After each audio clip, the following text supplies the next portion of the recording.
tasked with assembling an elite team to travel through time.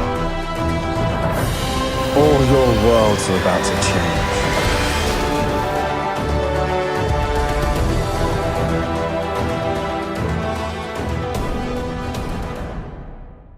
Hey guys, Nick here, and welcome back to another Legends of Tomorrow episode review. My thoughts on tonight's episode of Legends of Tomorrow, titled Pilot Part 2. Don't know why they decided to split the title up, but whatever. Starting out, for anyone who doesn't like bad language, might want to cover your ears. Tonight's episode was fucking awesome. It's funny because I honestly think this episode was way better than the pilot. Just in every aspect, because the pilot had so much setup that it had to do that there wasn't there wasn't a whole lot that they really could do, like story wise or action wise. That all they could really do was like set up the team and introduce the dynamic of the team, and that's really about it. In this episode, we had to see the dynamic of the team and them actually out on missions and seeing all the fight scenes, which are awesome, by the way. Pretty much everything about this episode I loved from start to finish, and I felt like one of those episodes, when it ended, like I wanted there to be more. Like, in this show, I've been cautiously optimistic for the last number of months. I wanted it to be good because I'm a huge DC fan and I want DC to keep doing great things. But of course, me being realistic, I was like, I don't know if this will work out. I mean, it's hard to tell at this point. Like with the show Constantine, as much as I like that show, not enough people watched it and not enough people were interested in it to keep it going for another season, which is unfortunate. Legend of Tomorrow was one of those things where, like, I want it to be good, and the first, footage we had seen, I was like, I don't know. I mean, I had hopes for it, but I was also worried, and the pilot came by, and I was like, okay, yeah, it was a good pilot, I was enjoyed by it, but it was, like, a lot of what we had already seen in the trailers and stuff. This episode just got right into the action immediately. Again, everything about this episode I loved. I even like Vandal Savage more in this episode than I did in the whole Arrow and Flash crossover from a couple months back. It's been almost 2 months. I can say a couple months. And just again, like other things I enjoyed about the episode. I have my list of positives here. Professor Stein in this episode, I feel like he was like one of the shining characters in the episode. Considering when they're in the 70s and they're like, we gotta find myself because I have an alpha particle tracker. I don't know why he'd have an alpha particle tracker in the 70s, but whatever. And we meet a young version of Martin Stein. It was a little weird, and I'm just want to say this up front: a lot of the dialogue in the 70s stuff, and the fact that they have to play 70s rock music or 70s hippie music, and everything in the 70s has to be so on point. Like, remember, we're in the 70s. Like, is a little too much. The guy who played young Martin Stein was a little weird. Maybe because that's kind of why they wanted to go for that character, but it was just really, I don't know. Like, I liked it, but it was weird, and it was cheesy, and it was just a lot of different things as a weird mix. But overall, I enjoyed the scenes. It was just a little, like, parts of it were a little, like, too on the nose for me. And seeing Sarah smoke weed, that was just strange to see, especially on a CW show where they really don't talk about like narcotics or weed or drugs or really anything like that, other than criminals being drug lords and drug dealers and all that kind of stuff. It was so funny seeing Sarah like smoke weed. That was just really weird and funny to me. And then seeing other little characters and cameos here and there. We got to see Damien Dark from Arrow in the 70s. Obviously, he doesn't age either because his dips in the Lazarus pit or whatever. So we got to see him.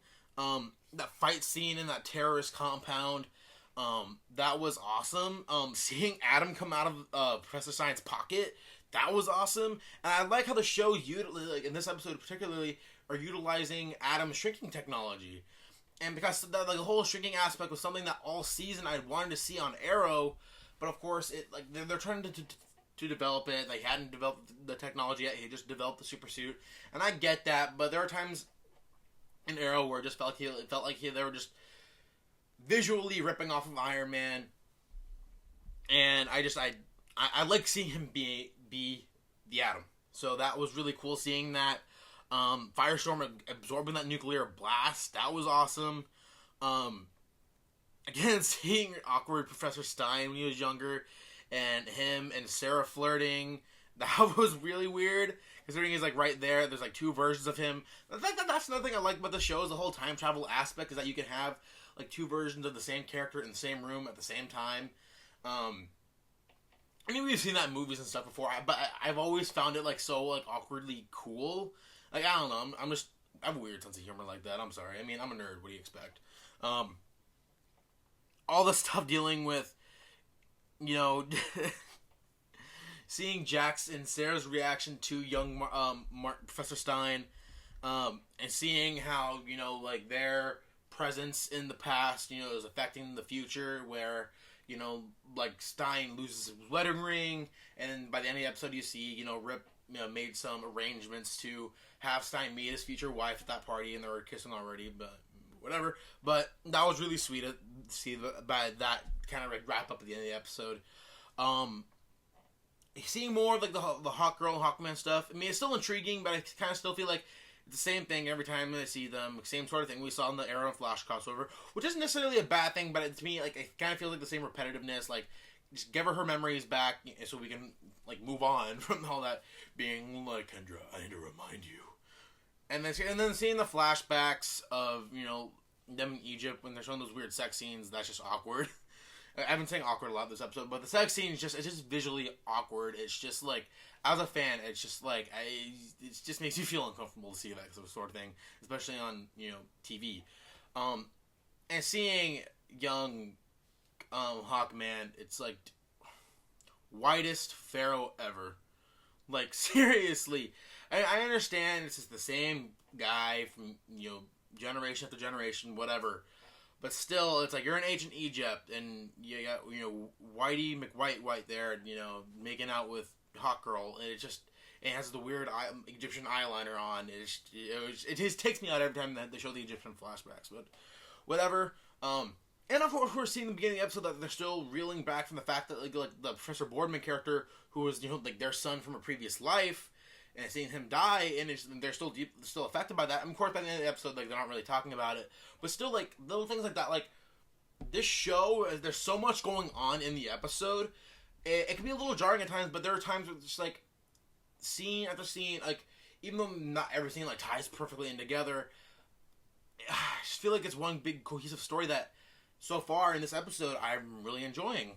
I felt like I kind of went off topic for that, but my bad. Let's see, what else? I think I've really talked about everything. I mean, this show, I mean, I don't think I've mentioned, the death of Hawkman. That was something that I wasn't expecting, and unfortunately, I caught this episode late, and I couldn't catch it live, so of course, the internet being the internet, I was spoiled, and fans ruined that reveal for me, the fact that Hawkman died. I'm wondering where the show writers or runners are gonna go with that. I mean, are they gonna bring in Carter from a previous life? Are they gonna bring in Carter from the future? Or are they gonna show the reincarnated Hawkman down the line? I don't know, or maybe just not bring back Hawkman at all for like the rest of the season. We don't know what's gonna happen. And I like ending the episode on that kind of note where it's like you don't know what's going to happen next. Because shows these days, especially some of the superhero shows, can become so predictable sometimes. It's nice watching a show that I can be like, I don't know what to expect, and I'm excited. Like, I'm really excited for the next episode. And with everything going on in this episode, even like Rip's douchiness, and then the dialogue between Captain Cold and Ray, and I mean, it's weird seeing Captain Cold and Heatwave being more heroic roles compared to how they're just petty criminals before. I mean, it's kind of character development, but it's kind of weird seeing that. Just they're jumping from like, you know, oh, he's like a member of my team. You know, you mess with them, you gotta mess with me. Like, okay, it feels a little out of character, but it's just, I don't know. I feel like I'm rambling here. But anyways, that was, again, it was an amazing episode from start to finish. Probably one of the best episodes of any of the DC shows that were on this week. Definitely, I think it's better than the Flash episode and Arrow episode this week, and that's saying something, because I enjoyed the Flash episode and Arrow episode, but I think this episode overall, quality-wise, action-wise, everything-wise, I just felt I really enjoyed it a lot more. So, I think that's gonna be it for me, guys. So, if you guys like what you see here, go ahead and hit subscribe below. I do review all these DC shows Monday through Thursday. You know, Supergirl, Flash, Arrow, Legends of Tomorrow. I have a bunch of like trailer reviews and stuff on my channel, and movie reviews and stuff on my channel if you guys want to check that out. So yeah, that's gonna be it for me, guys. So until next time, have a good one.